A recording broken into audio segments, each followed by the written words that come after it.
Aquí está la roca. Esto que estamos viendo nos retrotrae 3.800 millones de años en el tiempo, de forma que podemos comprobar cómo era entonces la superficie de la Tierra. En esta roca de aproximadamente 1 metro cuadrado, es la franja negra lo que monopoliza la atención de los científicos del mundo entero.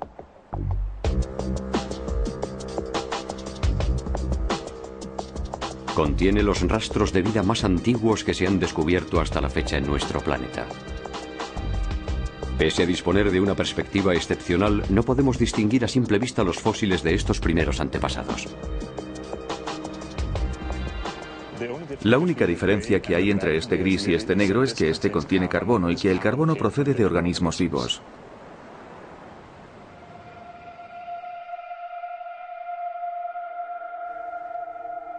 El aumento del microscopio electrónico muestra la presencia de una cantidad de pequeños granos negros. Son partículas de carbono. Su análisis ha revelado que fueron sin duda los materiales de base con que estaban compuestos los organismos que vivían aquí hace 3.800 millones de años. Según el Dr. Rosin, debía tratarse de entidades que medían apenas 1/100ª de milímetro de longitud, muy parecidas a las bacterias de hoy.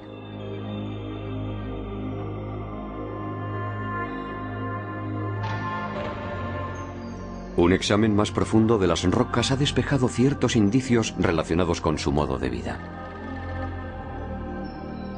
Estas numerosas líneas paralelas más oscuras que se distinguen sobre la superficie de la roca las produjo la acumulación de polvo y cápsulas de bacterias sobre el fondo marino. Si estas líneas son rectas es porque este lugar estaba al abrigo de las perturbaciones que producen las olas y las corrientes.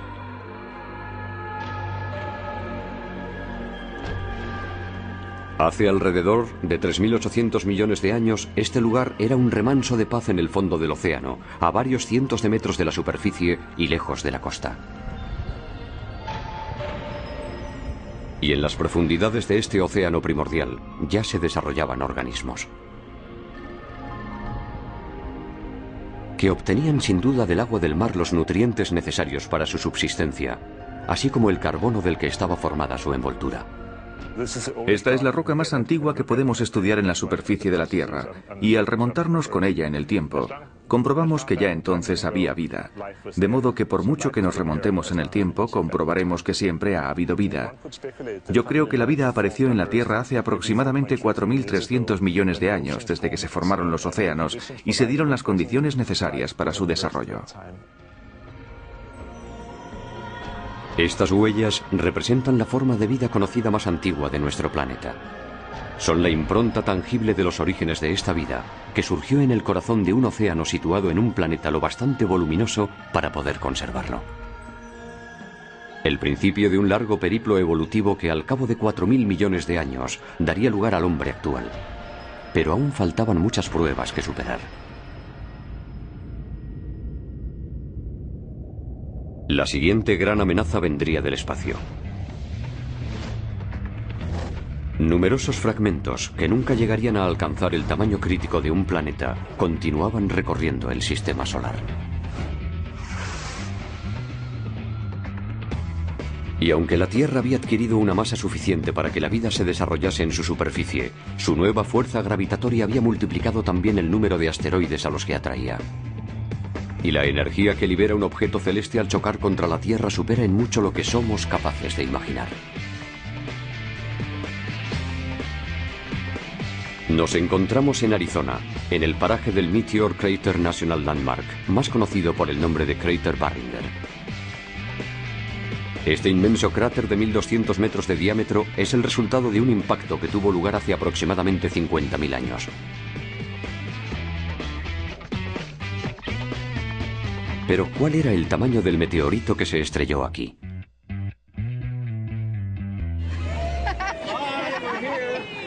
En el verano de 2003, un centenar de personas procedentes de los 4 puntos cardinales de Estados Unidos se reunieron aquí para festejar un acontecimiento. Okay, folks, everyone move about 10 paces to your right. Todos, miembros de la misma familia, se reunieron aquí para celebrar el centenario de la adquisición de este cráter por su antepasado común, Daniel Barringer.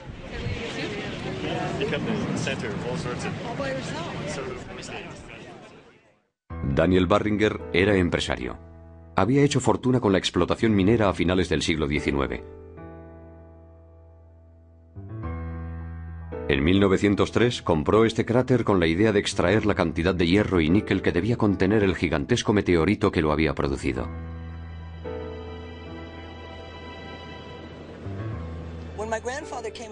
Cuando mi abuelo llegó al borde del cráter, supuso que el objeto que se había estrellado aquí debía ser al menos tan grande como el fondo del cráter. O sea que tendría más de 500 metros de diámetro. Para él, eso suponía millones de toneladas de níquel de un inmenso valor comercial. Una verdadera fortuna. Daniel Barringer decidió pues invertir una suma increíble, cerca de 10 millones de euros, para iniciar la prospección. Empleó todos los medios posibles para explorar las profundidades del cráter, pero a pesar de su empeño no encontró ni hierro ni níquel.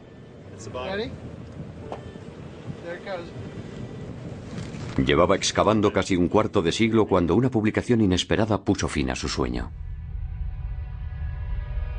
Básicamente, el artículo afirmaba que el diámetro del objeto que había producido el cráter no debía exceder algunas decenas de metros.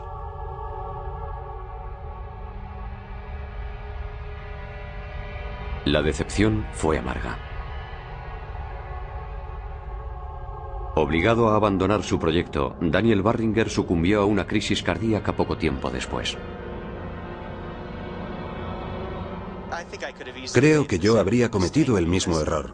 Dadas las dimensiones de este cráter, uno imagina automáticamente que el meteorito debía ser enorme. En realidad, el impacto de un meteorito del tamaño de esta red habría sido suficiente para producir este inmenso cráter de más de 1 kilómetro de diámetro.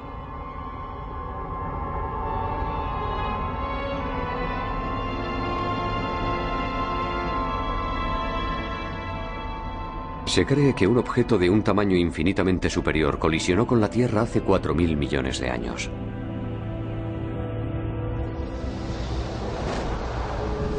Un asteroide de un diámetro 10.000 veces superior al del meteorito Barringer, cuya masa debía ser 1 trillón de veces mayor.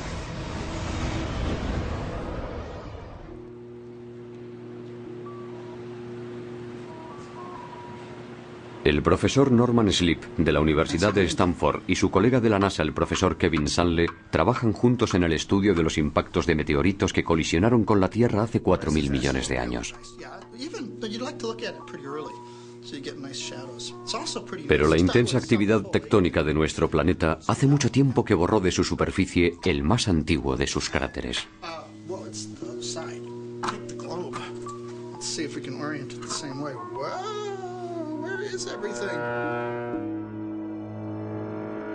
La Luna no tiene ninguna actividad tectónica.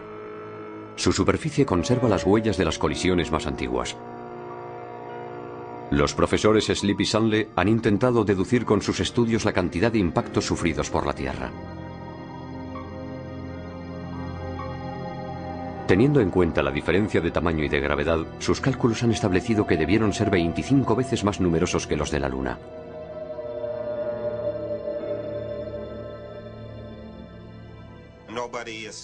Nada marca la trayectoria de los asteroides que colisionan con los planetas.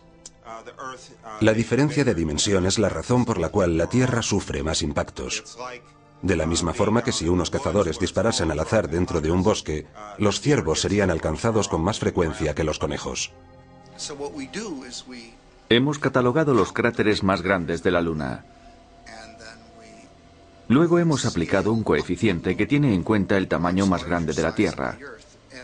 El resultado nos muestra que la Tierra ha sufrido impactos de asteroides de hasta 500 kilómetros de diámetro. Estos son los resultados de los cálculos, con el tamaño de los asteroides y el número probable de colisiones para cada tipo. Establecen que la Tierra ha podido sufrir hasta 6 impactos de meteoritos de más de 500 kilómetros de diámetro. Al adquirir su volumen actual, nuestro planeta se convirtió en un gigantesco imán de meteoritos gigantes.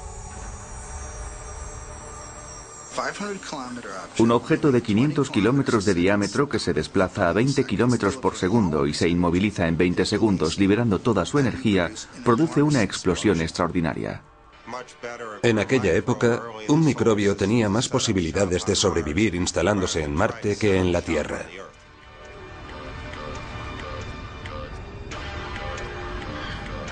¿Cómo imaginar entonces el efecto que pudo producir un asteroide de 500 kilómetros de diámetro entrando en colisión con la Tierra?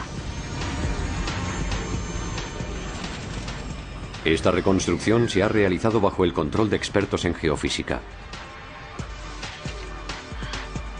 Para facilitar la comprensión de las proporciones, la Tierra se ha representado tal y como la conocemos en la actualidad.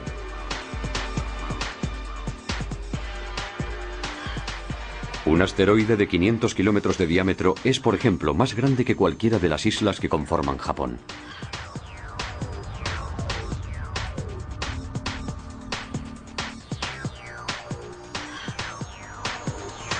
El punto de impacto estaba situado en pleno Océano Pacífico, entre Japón y Australia.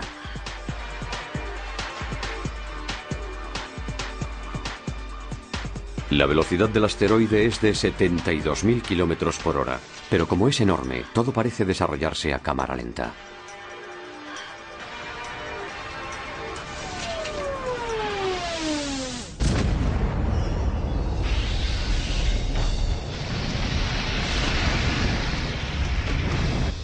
Por el efecto del impacto, la corteza terrestre de una decena de kilómetros de espesor se despega del manto, produciendo lo que se conoce como un crust tsunami, un maremoto de la corteza terrestre. La fina película blanca son los 4.000 metros de profundidad del océano.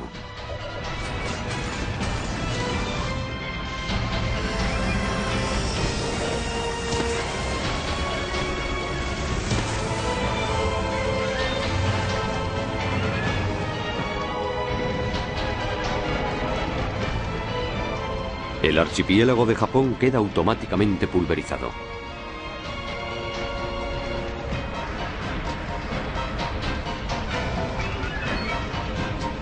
Trozos gigantescos son proyectados más allá de la atmósfera a varios miles de kilómetros de la superficie antes de volver a caer sobre la Tierra produciendo el efecto de bombas de una gran potencia.